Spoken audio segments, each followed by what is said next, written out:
Katatapos lang ng shift ni Mark, isang 28 years old na call center agent. Madalas ay madaling araw siyang umuwi mula sa trabaho dahil hindi naman kalayuan ang inuupahan niyang bahay mula sa kanyang opisina. Karaniwan na sa kanya ang maglakad pa uwi. Sa kabila ng oras ng kanyang pag-uwi, hindi siya nakakaramdam ng pangamba. Tahimik at payapa ang baryong tinitirhan niya, kaya't walang dahilan para siya ay mag-alala. Dagdag pa rito, nasanay na siya sa ganitong sistema. Ang pinakamalaking problema lang naman niya palagi ay ang kinatatakutan sa baryo nila na si Mang Dante. Isang lasinggerong siga na walang alam gawin kung hindi ang maghamon ng away at mambulahaw tuwing gabi. Madalas itong nakakasalubong ni Mark na pasuray-suray sa kalsada. Laking pasasalamat ng binata na hindi naman siya sinasaktan o tinatakot ng lalaki. Madalas pa nga ay pinupuri siya ng lalaking siga. Natutuwa ito dahil sa kanyang kasipagan at pagiging matyaga sa kanyang trabaho. Si Mark ay isang simpleng lalaki lang. Pinalaki ng kanyang lola kasama ang kanyang kapatid. Ulila na kasi sila dahil parehong namatay ang kanilang mga magulang sa isang aksidente. Pinili niyang magtrabaho sa syudad at isinama niya roon ang kanyang lola at bunsong kapatid nang naging maayos at permanente na ang kanyang trabaho. Siya ang bumubuhay sa kanila, lalo na't matanda na rin naman ang kanyang lola Celia at yun ang hinahangaan sa kanya ng siga. Hoy! Hoy, Mark! Ay ka nga dito. May pag-uusapan tayo. Bilisan mo maglakad. Napahinto si Mark sa kanyang paglalakad sa tulay ng baryo San Mariano. Mula sa madilim na lansangan ay lumitaw sa kanyang unahan ang isang taong kilalang-kilala niya. Yun ay si Mang Dante. Pasuray-suray ito sa paglalakad, palapit sa kanyang kinaroroonan. May hawak pa itong isang bote ng alak. Ah, Mang Dante, kayo pala. Madaling araw na po ah. Bakit nandito pa po kayo sa labas? Ay, sus. Para naman ngayon mo lang ako nakita sa lansangan ng ganitong oras. Ano ho bang sa atin, Mang Dante? May sasabihin ako sa iyong importante. Pakinggan mo ako. Po? Iho. Napakasipag mo talaga, ano? Kaya hanga ako sa iyo eh. Di katulad ng ibang kabataan dito, natatamad-tamad, pasagot-sagot pa sa magulang. Katulad ng mga anak ko, lumaking mga walang pangarap sa buhay. Tulad ko, walang pangarap. Kayo talaga, Mang Dante, oo. Alam mo, sayang ka, Mark eh. Mabuti pa, maghanap ka ng bagong trabaho. Bakit naman po? Hindi na ligtas ang lansangan ngayon, lalo na kapag ganitong oras. Alam mo bang may aswang na gumagala sa kabilang baryo? Oo, sa kabilang baryo lang. May nabiktima na nga daw eh. Talaga ho? Pero totoo naman po kaya ang kwento na yon? Di ba, hindi naman totoo ang mga aswang at gawa-gawa lang yun ng mga mahihilig gumawa ng kwento? Nako, hindi ka maniniwala. Totoo ang aswang. Nakakita na ako. Lasing ka lang ho, Mang Dante. Hindi. Makinig kang mabuti. Kaninang umaga, galing ako doon. Nakita mismo ng mga mata ko. Yung bangkay ng tao, wak-wakan dyan, at wala ng mga laman loob. Baka naman ho, may malaking atrasyo siya sa iba, kaya ganun ang pagpatay sa kanya. Hindi kaya ng tao yun. Kahit baliw hindi gagawin yun. Isang mabangis na aswang ang may gawa nun.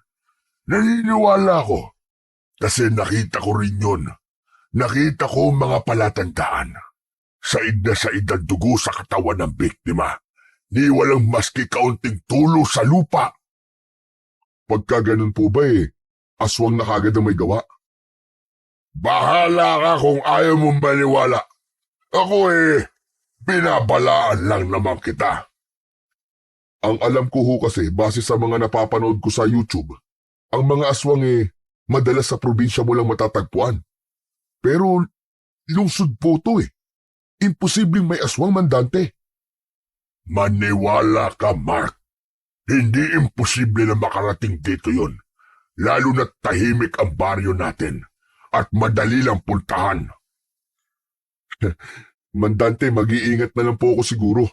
Hindi ko pa po kasi pwedeng isakripisyo ang trabaho ko bilang isang call center agent Dito ko po kinukuha ang panggastos ko sa pag-aaral ng kapatid ko. Oo nga, naroon na tayo. Paano naman kung isang gabi may mangyari sa'yo? Paano na kapatid mo? Kung ako sa'yo, maghanap ka na ng ibang trabaho. Yung hindi pang gabi tulad nito. Nako, sinasabi ko sa'yo, may nakausap nga ako doon na kinumpirma na may aswang talaga sa barangay nila. Aba, nakita daw niya mismo yung aswang. Harap-harapan. Talaga po? Ano po nangyari?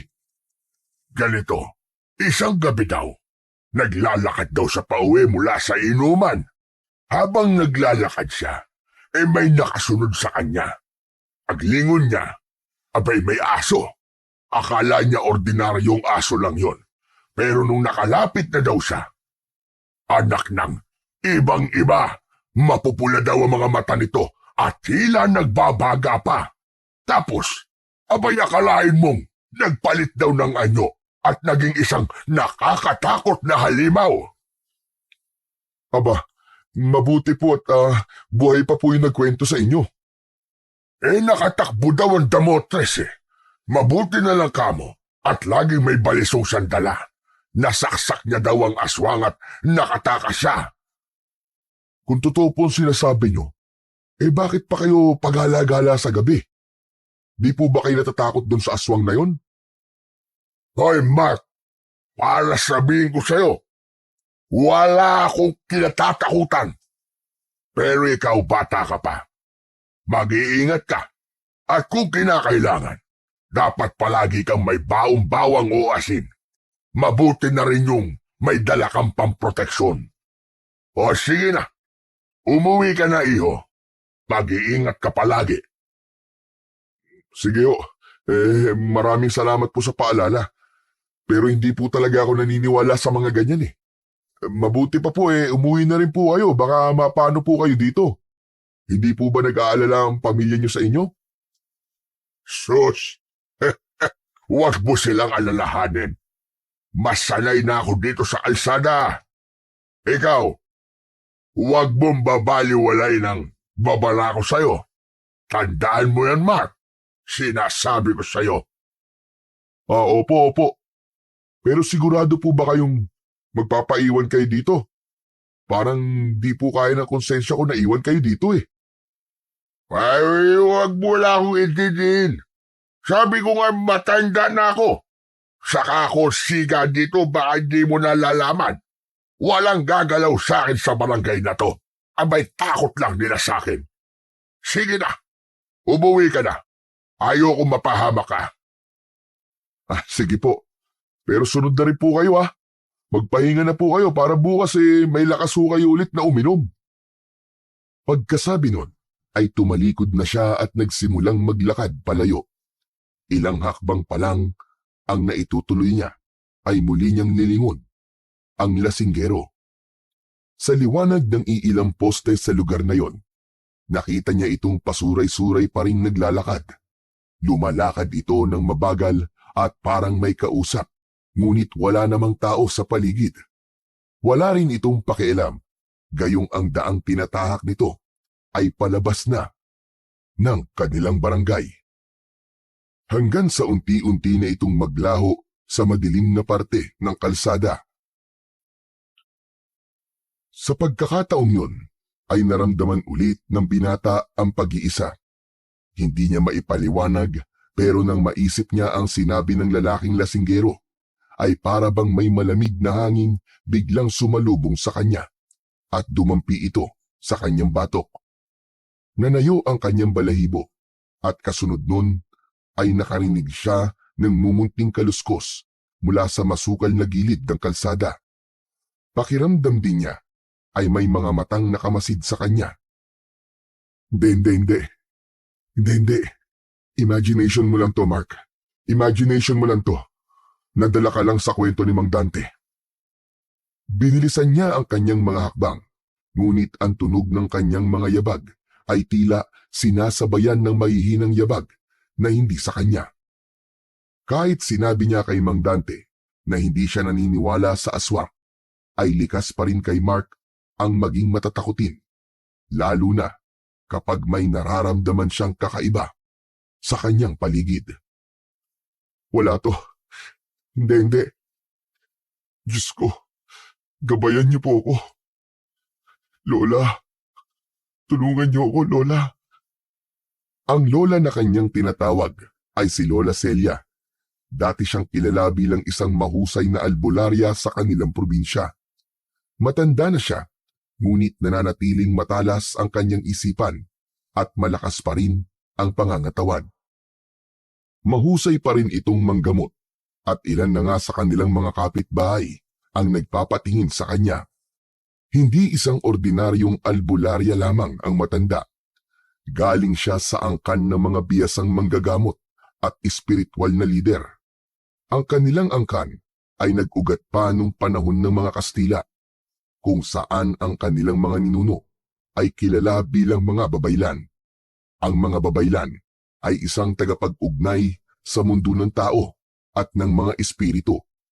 Sila ang tagapagtanggol ng kanilang komunidad at manggagamot gamit ang mga lihim na karunungan mula sa kalikasan. Noong bata pa si Mark, madalas niyang samahan ang kanyang lola sa panggagamot. Dito niya nasaksihan kung paano tumutulong si Aling Celia sa mga nangangailangan, sa mga may sakit na hindi maipaliwanag, mga biktima ng kulam o ng mga nakakatakot na hindi makitang nilalang. Sa likod nito ay di pa rin lubos na nauunawaan ni Mark ang tungkol sa ginagawa ng kanyang Lola Celia. Para sa kanya kasi, ang prinsipyo niya, to see is to believe. Ngunit dahil sa kwento ni Mang Dante, bumalik sa kanyang isip ang palaging babala sa kanya ng kanyang lola tungkol sa mga ganitong klase ng nilalang. Pagkarating ni Mark sa kanilang bahay, agad niyang binuksan ang pintuan. Malakas pa rin ang kabog ng kanyang dibdib, ngunit nang maamoy ang aroma ng kape mula sa loob, ay guminhawa ang kanyang pakiramdam. Sa maliit na lamesa sa kusina niya nakita ang lola na nakaupo habang nagkakape. Nakasuot ito ng lumang balabal at may hawak na tasa ng kape na gawa sa lumang porselana. May nakapatong na rosaryo at isang piraso ng sambong sa katabi nito. Mabuti naman at nandito ka na. Kanina pa ako nag-aalala sa'yo. Halos isang oras ka nang atrasado sa iyong pag-uwi, apo ah. May nangyari ba? Parang pansit ko namumutla ka. Wala naman po, Lola. Nag-overtime lang po kami.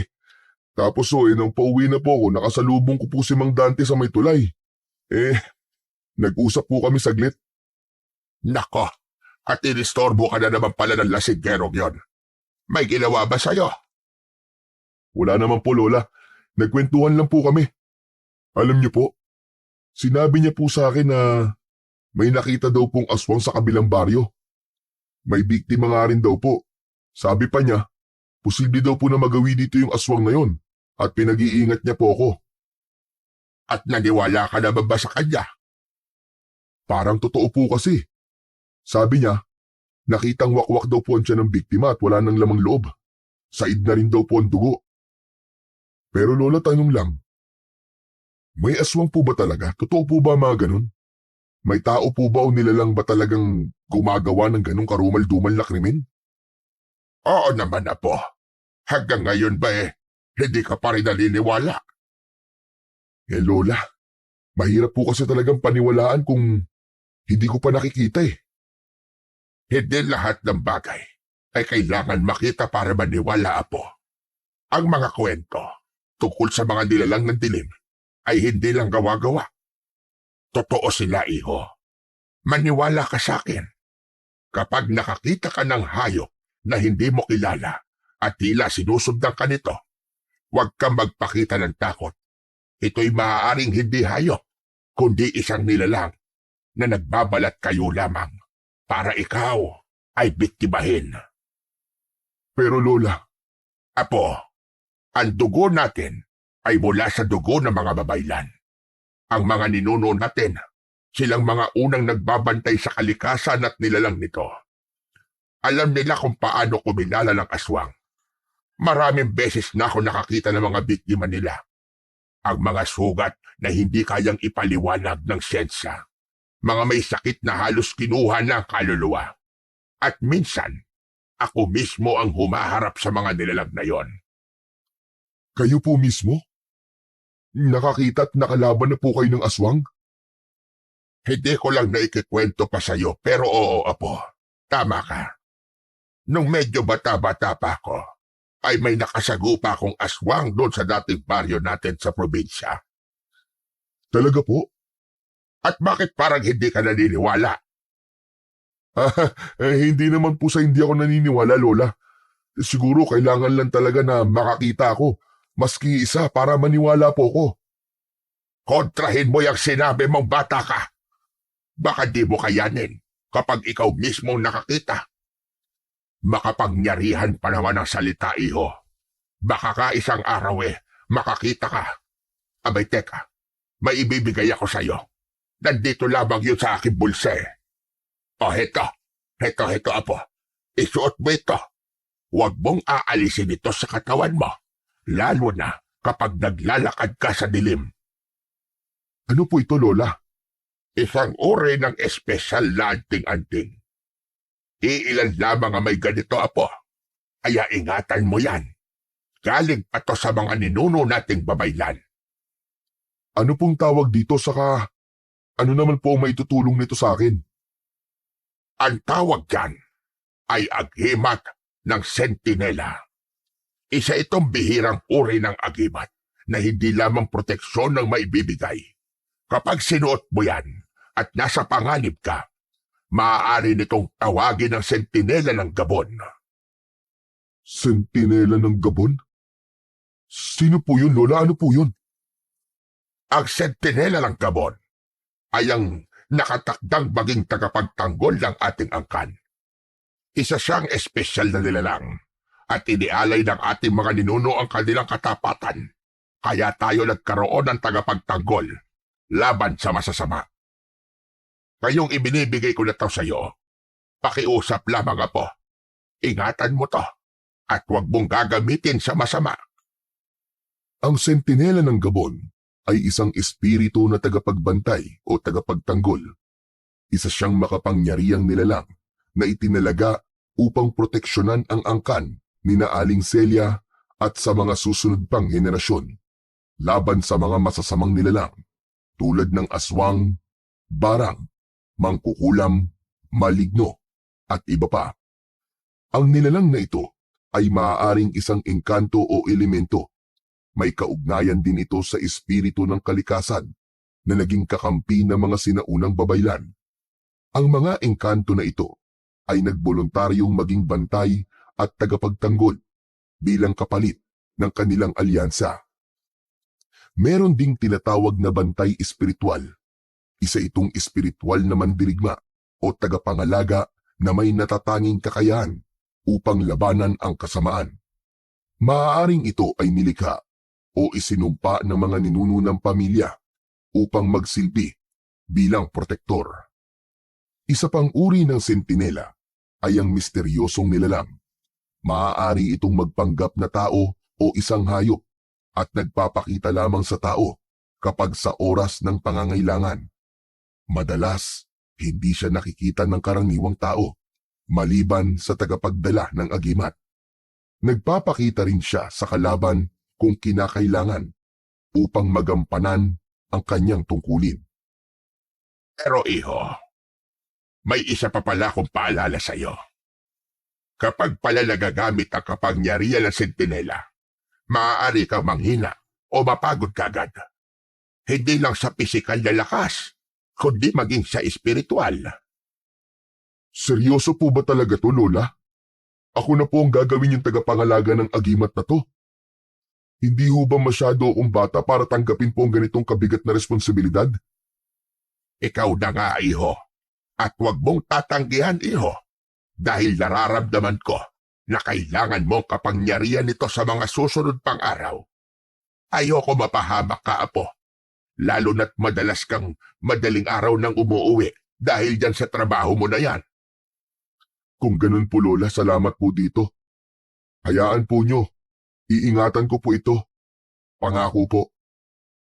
Pagkatapos ng kanilang seryosong pag-uusap tungkol sa agimat, tumayo si Aling Celia at inaya si Mark papunta sa kusina. Halika na, apo. Kumain ka na bago ka matulog. Inihanda ko na ang paborito mong sinangag at itlog. Alam kong gutom na gutom ka na mula sa trabaho. Ngumiti si Mark sa kanyang lola. Ramdam nito ang pagmamahal sa kanya at malasakit. Ang ganitong tagpo ay pangkaraniwan na lamang sa kanilang bahay tuwing uuwi siya ng madaling araw. Sanay na si Aling Celia sa ganitong tagpo ng araw, kaya't palagi itong gumigising ng umaga para ipagluto ang kanyang apo ng agahan at siguruhin na makakakain ito bago matulog. Lola, pasensya na po kayo at lagi kayong gumigising na maaga para lang sa akin, ha? Hindi ko po alam kung paano ko po kayo mapapasalamatan. Aba, apo, wag mo nang alalahanin yon. Masaya ko na may naitutulong pa ako sa'yo. Isa pa, hindi ko kayang hindi magluto. Alam kong pagod ka at mahirap ang trabaho mo. O heto, sige na, kumain ka na. Matapos kumain, ay dumiretso na si Mark sa kanyang kama. Sa pagpikit ng kanyang mga mata, ay muling bumalik sa kanyang isip ang tungkol sa mga sinabi ng kanyang lola. Pabigat para sa kanya na dalhin ang agimat, lalo pat hindi naman siya naniniwala sa mga nilalang na pinag-uusapan nila. Ngunit dahil sa kanyang respeto kay Aling Celia, ay tinanggap niya ito at itinago sa ilalim ng kanyang damit, malapit sa puso, tulad ng bili nito. Nakatulugan na ng binata ang pag-iisip, ngunit sa kalagitnaan ng kanyang pamamahinga, nagsimula siyang managinip. Naglalakad siya sa gitna ng isang masukal na gubat. Ang paligid ay tahimik at malamig ang simoy ng hangin. Sa di kalayuan ay nakarinig siya ng mabibigat na mga yabag at tunog ng mga naaapakang dahon at mga sanga. Sino yan? May tao ba dyan? Tumigil siya sa kanyang paglalakad at sinundan ng kanyang tenga ang tunog na kanyang naririnig. Ngunit bigla na lamang mula sa dilim, lumitaw ang isang nilalang. Isang aswang na may mahabang buhok, matutulis na ngipin, at mga kuko na tila kasintalas ng punyal. Ang mga mata nito ay galit na galit, at ang itsura nito ay kasuklam-suklam. Nakatitig ito sa kanya. Takot na takot si Mark, ngunit hindi siya makaalis sa kanyang kinatatayuan. Sumisigaw ang aswang. Galit na galit ang boses nito. Aw! Ikaw ang susunod na biktima ko! Palapit ng palapit sa kanya ang nilalang. Sinubukan ni Mark na tumakbo, pero hindi naman siya nakaalis sa kanyang pwesto. Ang aswang ay palapit ng palapit na sa kanya. Nagkaroon siya ng ideya. Hinaltak niya ang kanyang kwintas at inilabas yun at itinaas niya sa hangin. Lumayo ka sa akin! Ngunit sa halip na umatras ang aswang, lalo pang naging mabagsik ang halimaw. Tumalon ito at akmang kakagatin siya sa leeg. Nang sandaling yon, naramdaman ni Mark ang matinding init mula sa agimat na tila pumaloob sa kanyang katawan. Ngunit bago pa man magtagumpay ang aswang, bigla na siyang nagising. Ha! Diyos ko! Panaginip lang pala. Humawak siya sa kanyang dibdib. kung saan nakasuot pa rin ang agimat sa kanya. Ramdam niya ang init nito. Napatingin siya sa bintana ng kanyang kwarto. Madilim pa ang paligid, ngunit tila may presensyang nakamasid sa kanya mula sa labas. Panaginip lang ba talaga yun? O isang babala? Habang nakahiga si Mark, ay pilit niyang pinapakalma ang kanyang sarili. Paulit-ulit na bumabalik sa kanyang isipan ang nakakatakot na anyo ng aswang. At sa bawat pagsubok niyang makabalik sa pagtulog, ay muli lang nadudugtungan ang bangungot na yon. Kaya naman, ilang oras ang nakaraan ay ipinasya na lang niyang bumangon at lumapit sa may bintana. Mataas na rin ang sikat ng araw na tumatama sa kanyang balat. Humawak siya sa kanyang suot na agimat. Tulad sa panaginip, ramdam niya ang init nito. Hanggang sa may nakita siyang isang tao na bigla na lang tumakbo. Nang mapansin niyang lumitaw ito mula sa likod ng isang puno sa tapat nila. Hindi niya nakilala ang taong yun. Nabalot kagad ng kaba ang kanyang dibdib. Anak ng... Ano yun? Sino yun? Napaatras siya mula sa bintana habang pilit na inaalala ang itsura ng taong tumakbo. Huminga siya ng malalim. Sinubukang pakalmahin ang sarili. Ngunit habang mas iniisip niya ang kanyang nakita, mas lalong tumitindi ang kaba sa kanyang dibdib. Napatitig siya sa agimat na suot niya. Hindi kaya may kinalaman to sa panaginip ko? Maya-maya pa, narinig niya ang pagtawag ng kanyang lola mula sa kusina. Apo! Halika rito, kumain ka na ng tanghalian! Halika na rito! Tinanggal niya ang tingin sa labas at naglakad papunta sa kusina. Nakita niya ang kanyang lola na naghahanda na ng kanilang pananghalian. O siya, iho. Aba teka, bakit parang matamlay ka? Hindi ka ba masyadong nakatulog? Opo, lola, hindi po ako masyadong nakatulog. Nagigising po kasi ako maya-maya eh. Apo, baka naman magkasakit ka sa ganyan. Di ba masama ang magpuyat? Tapos di ka pa nakakatulog na maayos. Baka mamaya ay bumigay ang katawan mo at mauwi sa pagkakasakit. Hindi kaya mas mainam kung maghanap ka na lang ng ibang trabaho. Yung normal. Maski maliit ang sahod basta hindi ka lang napepwersa na magpuyat at umuwi na mag-isa tuwing gabi. Lola talaga oh. Ngayon pa ba'y halos mag-iilang taon na po ako nagtatrabaho doon. Wala na po kayong dapat na alalahanin sa akin. Kung magkakasakit talaga ako, hindi sana noon pa. Malakas ako no. Hindi po ako tatabla ng mga ganyan-ganyan. Ay nako apo, nakuha mo pang magyabang. Akala mo lang hindi ka tatablan, pero hindi ka si Superman. Tandaan mo yan. Relax lang po. Malusog po ang apo nyo. Lagi po ako nagba-vitamins at tamang kain. Kaya huwag kayo mag-worry, okay?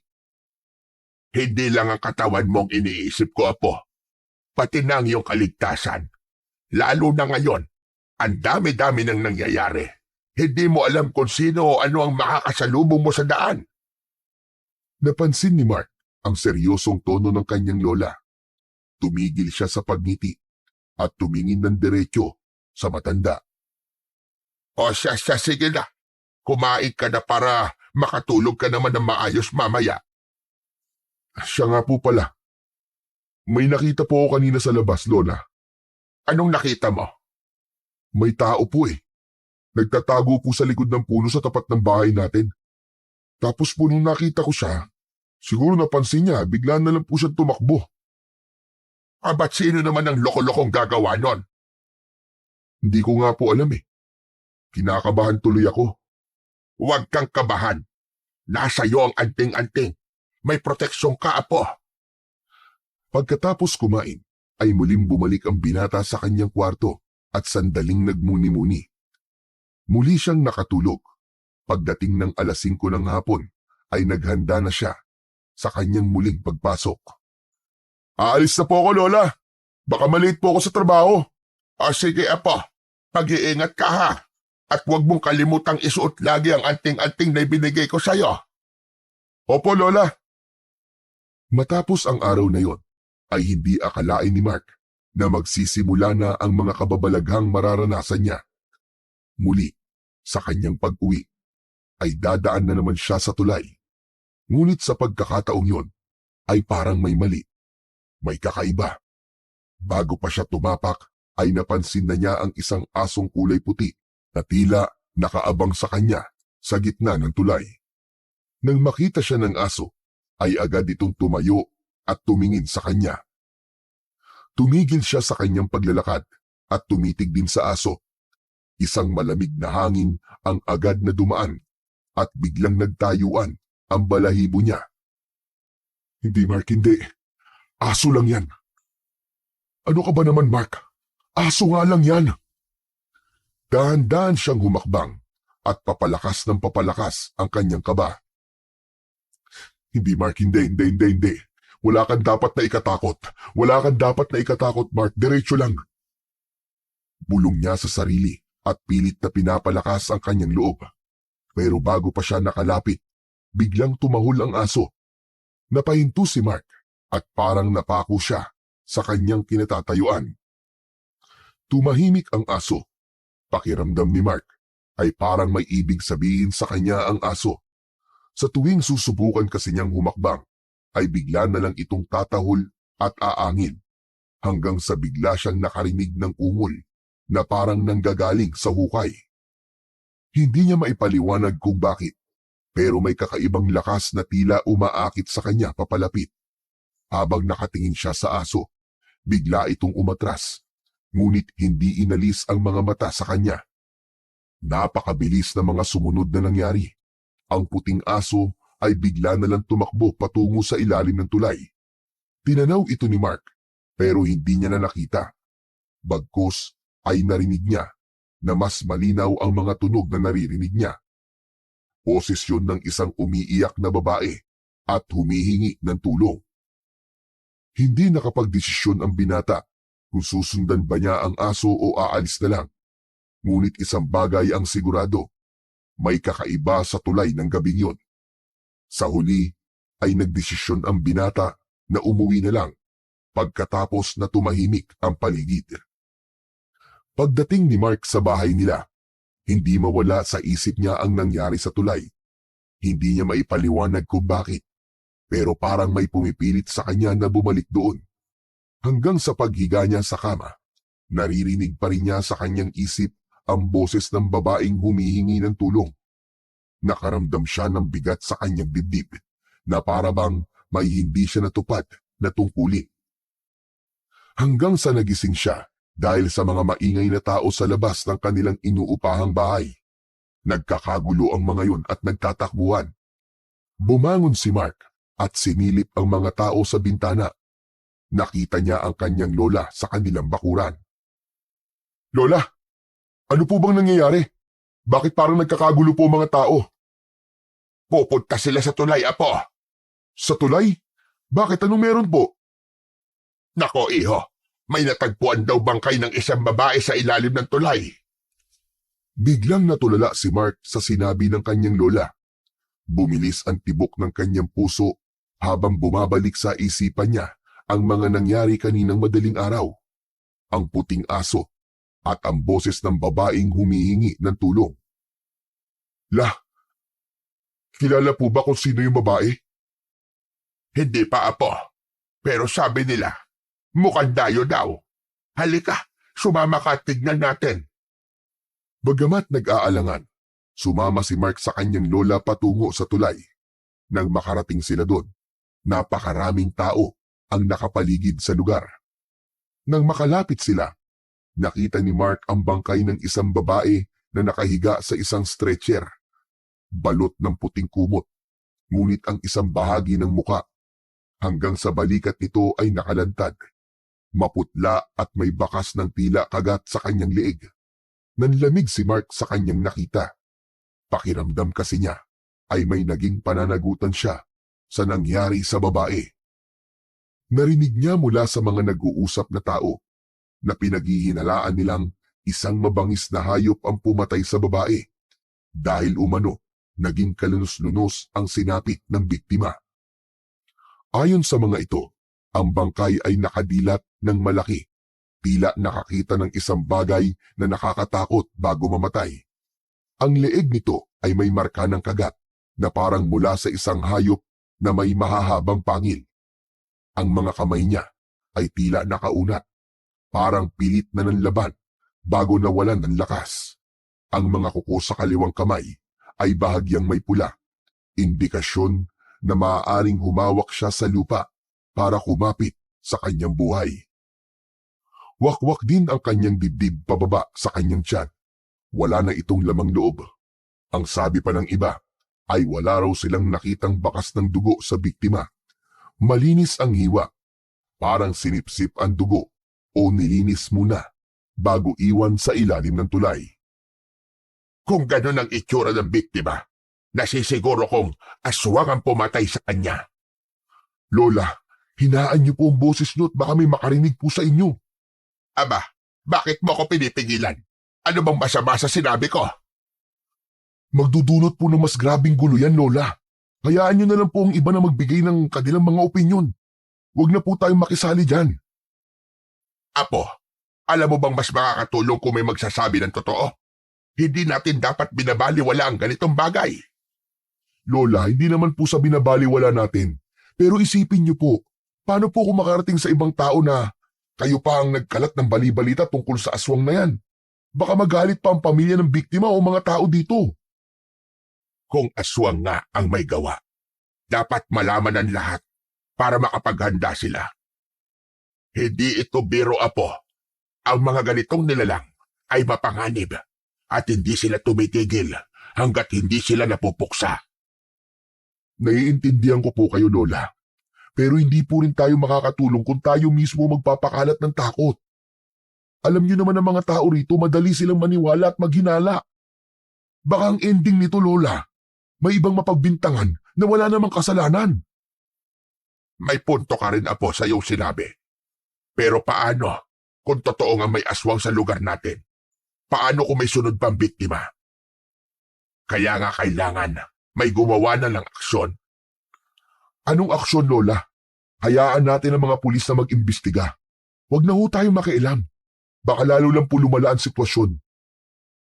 Umahimik si Aling Celia habang iniisip ang sinabi ng apo. Alam niyang may katwiran si Mark, pero mahirap para sa kanya na itikom ang bibig. Apo, kung totoo ngang aswang ito, hindi ito matatapos dito. Sigurado kung babalik pa siya. Tapos, paano kung ikaw ang... Wala hong mangyayari sa aking masama, Lola. Maniwala po kayo. Habang nag-uusap sila, ay napansin ni Mark ang puting aso sa gilid ng kalsada. Tahimik na nakamasid sa mga tao sa paligid. Nang magtagpo ang kanilang mga mata, ay bigla itong tumahol. Lola! Lola! Yung aso! Yung aso na nakita ko kaninang pauwi ako. Anong aso, Apo? Hindi na nakapagpigil si Mark. Tangka niyang lalapitan ng aso, pero tumakbo ito. Sinundan siya ng binata. Saan ka pupunta, Apo? Narinig niya ang pagtawag sa kanya ng matanda, pero hindi siya huminto. Habang tumatakbo ang binata, pakiramdam niya ay mas lumalayo pa ang aso. Pumasok ito sa isang bakanting lupa malapit sa tulay. Isa itong inabandonang tambakan ng mga basura. May malaking puno doon ng akasya at doon tumigil ang aso. Dahan-dahan itong umupo habang nakatingin sa kanya. Ano ba talagang gusto mo? Ako ba? Sino ka? Ngunit wala namang naging reaksyon ng aso hanggang sa may narinig siyang mga kaluskos mula sa likod. Napalingon si Mark at nakita ang kanyang lola na sumunod. Mark, ano ba ginagawa mo dito, Apo? Private property ang lugar na ito. Delikado rito. Baka makasuhan tayo ng trespassing. Bakit po kayo sumunod, Lola? Ano pong ginagawa niyo dito? At bakit ako ang tatanungin mo? Nabuho kaya sinundan lang kita dito. Bakit nga po kasi kayo sumunod? Anong gusto mo? Hayaan na lang kita mag-isa dito, ganun ba? Trespassing ka, Apo. Halika na't baka mamaya'y mapahamak pa tayo sa ginagawa mong ito. Sino ba kasi ang hinahabol mo? At bakit bigla ka nalang tumakbo dito? Sinundan ko lang po yung puting aso eh. Puting aso? Abay, nasan? Nang lingunin ni Mark ang aso sa kinauupuan nito, ay wala na to doon. Inilibot niya ang kanyang paningin sa paligid, pero ni anino ng aso ay hindi na niya nakita. Naglakad siya papalapit sa lugar kung saan huling nakaupo ang aso, ngunit wala siyang nakitang bakas nito. Tila naglaho na lamang ito nang walang iniwang senyales. Saan napunta yung aso na yun? Hay nako, pambihira ka, bata ka. Mas kinikilibutan ako sa iyo kaysa doon sa patay sa tulay eh. Halika na nga at makapagluto na lamang sa bahay. Baka mamaya umuwi na yung kapatid mo galing sa eskwelahan. Halika na. Sandali lang po, Lola. Tignan mo. May mga nakalagay po dito sa hukay. Bakit? Ano ba nakita mo dyan? Hindi ko po alam kung ano to eh. Sinipat na mabuti ni Mark ang mababaw na butas na yon. Lumapit na din ang matanda at nang parehas na nilang nakikita yon, ay nagpalitan sila kagad ng tingin. Sa tabi ng punong akasya, natuklasan ni na Mark at Lola Celia ang isang mababaw na hukay. Sa loob nito, nakakalat ang mga piraso ng tela. Ang ilan ay bahagyang nasunog, habang ang iba ay buo pa, ngunit may mga kakaibang pulang marka. Sa gitna ng mga ito ay may mga baryang tila sinauna. Bawat isa'y may ukit na hindi pamilyar kay Mark. Ito ay parang alay o gamit sa isang ritual. Ang paligid ng hukay ay may mga bakas ng nasunog na kahoy at natirang sunog na pulang tela. Diyos ko, ang palatagdaang ito. Bakit, Lola? Ano po ba yan? Ibig sabihin nito ay may isang nilalang na naglalagay ng tanda sa lugar na ito. Para bang isang palatandaan na teritoryo na niya ang ating barangay. Anong nilalang naman po yun, Lola? Sa amoy pa lang ng hangin, batid kong isang aswang ang may gawa nito. Ano pong ibig niyo sabihin? Nais ng aswang na to na gawing teritoryo ang lugar na to? Hindi lang basta teritoryo iyo. Maaaring dito na rin siya mamugad at mambibiktima. Ano pong gagawin natin, Lola? Kailangan nating wasakin ang tanda na ito. Pero hindi ito simple. May mga bagay na dapat gawin para siguraduhin na hindi tayo gagantihan ng masamang nilalang na may gawa nito. Sinasabi ko na nga ba, at posibleng aswang ang pumatay sa babaeng yon. Gagawin na po ba natin ngayon o tatawag tayo ng albularyo? Siraulo ka ba? Albularya ako. Tatawag ka palang iba. Abay, damuhok ang bata ka. Kumuha ka na nga lang ng mga tuyong damo sa paligid at magsusunog tayo. Kailangan kong basagin ang ritual na ginawa dito para di na makabalik ang aswang. Kaagad na namulot ng mga tuyong dahon ang binata at nang makaipon ng sapat na dami, ay mabilis niyang iniabot ito sa kanyang lola. Inipon ito sa hukay. Nagsimulang magdasal ang matanda. Nang matapos ay kinuha nito ang posporo sa kanyang pulsa at sinindihan ang mga tuyong dahon. Pero hindi na ituloy yun dahil biglang sumulpot ang lasinggerong si Mang Dante. Hoy! Hoy kayo! Ano ginagawa niyo rito, ha? Nakita ko kayo. Parang may dinadasalan kayo dyan. Ano yan, ha? Nangungulam kayo, no? Mang Dante, hindi po kami nangungulam. Ano yung ginagawa niyo dyan? Nakita ko, nagdadasal ang lola mo. Abet tumitirik pa ang mata. Umalis ka na ka rito at huwag mo kami pakialaman, lasinggero ka. Hindi ito pangungulam. Sinusubukan kong basagin ang sumpa ng aswang sa lugar na ito. Ano ka mo? Sumpa ng aswang? Ano sumpa sinasabi mo, tanda? Nanunumpa ba ang aswang? Pabirang matanda ito. Abat, pilosopo ka dabo ka. Hoy, matandang ugod-ugod. Tigilan mo yan. Magdadala ng malas yung ginagawa nyo. Walang iya. Akala ko pa naman iba ka, Mark. May iba pala kayong ginagawa ng lola mo. Nagkakamali ka, Mang Dante. Iba ang iniisip mo. Wala kaming ginagawang masama ng lola ko. Wala. Naka, kita-kita ko ah. Tigilan niyo yan. Pag inituloy mo yan, tatawag ako ng pulis. Pakukulong ko kayo. Mandante, hindi niyo po naiintindihan eh. Delikado po itong nakita namin at kailangan namin itong alisin bago may masamang mangyari. Wala akong pakialam kung ano man ang ginagawa nyo. Basta, tumigil kayo o ako mismo ang huhuli sa inyo, baka pusasan ko kayo dito. Biglang tumayo si Aling Celia. Hawak pa rin ang posporo sa kamay. Hoy, ikaw, Dante. Kung gusto mo mamatay sa kamay ng aswang, sige, pigilan mo kami. Pero kung ayaw mo may masama pang mangyari, tumabi ka dyan at hayaan mo kong tapusin ito. Hoy, tanda, huwag mo kong dinadaan-daan sa ganyan ha. Ikaw ang tumigil. Tignan mo to. Itong mababaw na hukay. Tignan mo, Dante. Tignan mo ang laman. Bahagi ito ng ritual ng aswang. Gagawin niyang teritoryo ang barangay na to. Kung hindi ko to sisirain, babalik siya para pumatay ulit. Lumabas kayo sa bakuran ko. Labas! Po? Narinig niyo naman ang sinabi ko, di ba? Umalis kayo sa bakuran ko. Ibig sabihin, sa inyo po ang bakanting lupa na to? Paano nangyari yon? Oo, sa akin ang lupa na to. Kaya wala kayong karapatang gumawa ng kung ano-ano rito nang walang pahintulot ko, mga damuho kayo.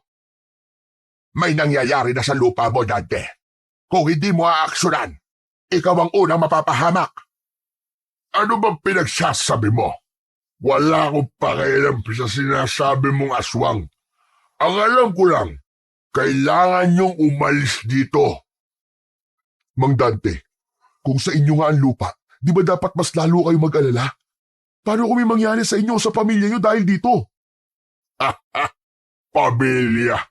Wala akong pakialam kung aswang man yan o kung ano. Ang gusto ko lang, umalis kayo bago ako magsumbong. Oo na, sige na. Sige na. Aalis na kami. Pero Lola, wala na tayong magagawa, Mark. Kung ayaw niyang makinig, mas mabuti pang umalis na lang tayo. Halika na. Pero nasimula na po niyo ang ritual, paano po yun? Hindi ba mas lalala kung dito matutuloy? Oo, pero kung wala siyang pakialam, wala tayong magagawa. Baka magdulot pa tayo ng mas malaking gulo kung pipilitin natin.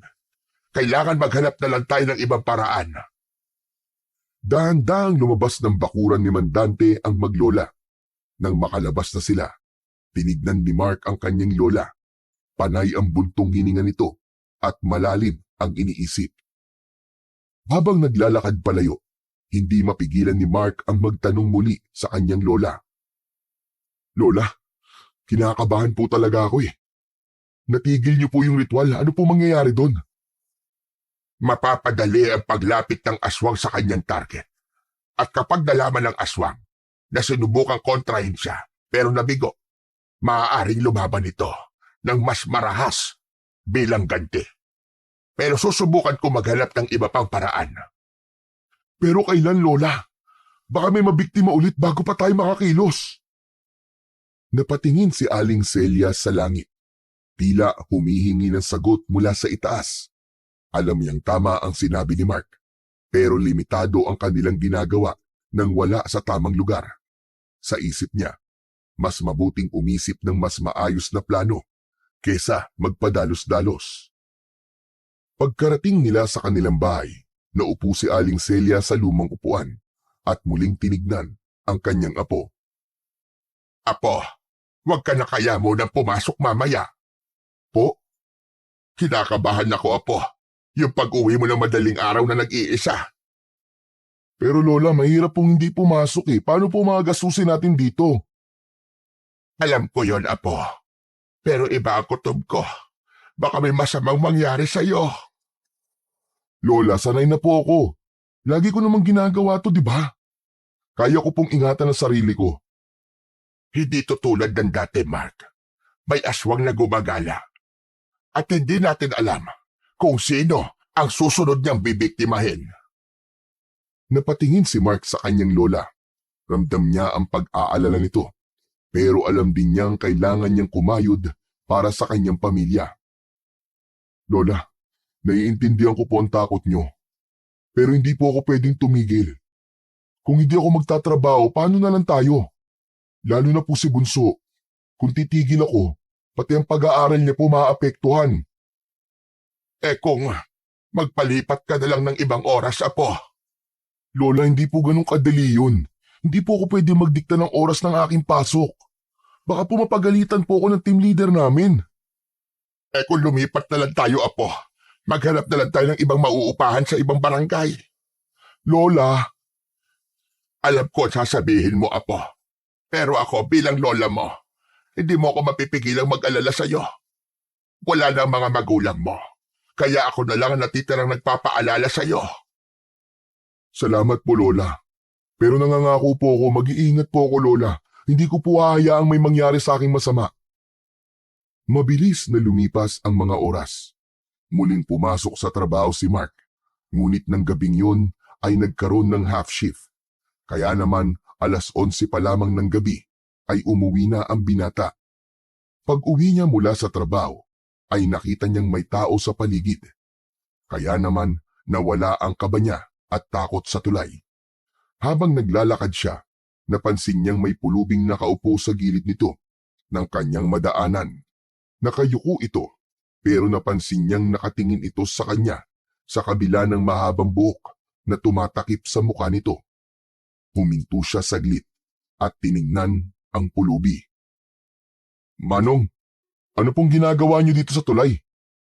Ngayon ko lang po kayo nakita dito ah. Nang humakbang siya para sa nalapitan ang matanda, ay may malamig na ihip ng hangin ang naramdaman niya mula sa likod.